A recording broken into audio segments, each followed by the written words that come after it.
পৃথিবীর সবচেয়ে বয়স্ক কুমির হেনরি। বিস্ময়কর ব্যাপার হচ্ছে তার রয়েছে 6টি স্ত্রী ও 10,000-এর চেয়েও বেশি সন্তান। শুনতে অবিশ্বাস্য মনে হলেও সত্যি তার বয়স 123 বছর। হেনরি নামকরণ করা হয়েছে বিখ্যাত শিকারী হেনরি নিউম্যানের নামে। তবে এটির দৈর্ঘ্য 16 ফুট, যা প্রায় একটি মিনি বাসের সমান, আর ওজন 700 কেজি। হেনরির গল্প শুরু হয় বতসোয়ানার ওকাভাঙ্গ বদ্বীপে, যা এখন ইউনেস্কোর বিশ্ব ঐতিহ্যের অংশ। 1900 সালের 16 ডিসেম্বর হেনরির জন্ম। সে সময় এটি ছিল একটি মুক্তিমান আতঙ্ক। বিশাল তীক্ষ্ণ দাঁত ও চোয়াল এর কারণে হেনরি পরিচিত ছিল। বিশেষ করে বতসোয়ানা এর আদিবাসীদের মধ্যে হেনরি শিশুদের শিকার করে খেয়ে ফেলার জন্য কুখ্যাত ছিল। আদিবাসীরা বহুবার চেষ্টা করেছে হেনরিকে ধরার জন্য।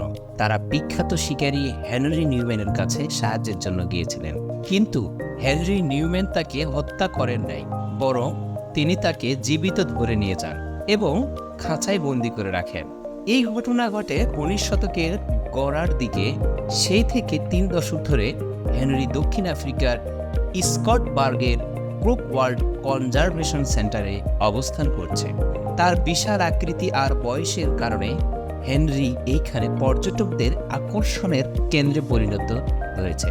হেনরি নীল কুমির প্রজাতির, যা সাব সাহারা আফ্রিকার 26টি দেশে পাওয়া যায়। নীল কুমির তাদের মারাত্মক হিংস্র স্বভাবের কারণে শীর্ষ শিকারী হিসেবে কুখ্যাত। প্রতি বছর সাব সাহারা অঞ্চলে শত শত মানুষের মৃত্যুর জন্য এদেরকে দায়ী করা হয়। এই অবাক করা কুমিরের জীবনযাত্রা শুধু এখানেই থেমে নেই।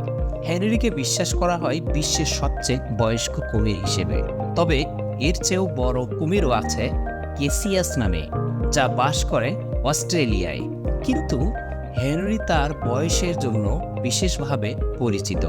6 স্ত্রী ও 10,000 সন্তান আর এক অনন্ত জীবনের রহস্য নিয়ে আজও বেঁচে আছে হেনরি। প্রকৃতির রহস্যময় জগতে এমন গল্প হয়তো আরও অনেক আছে, যা এখনও উন্মোচন হয়নি। M A Noman.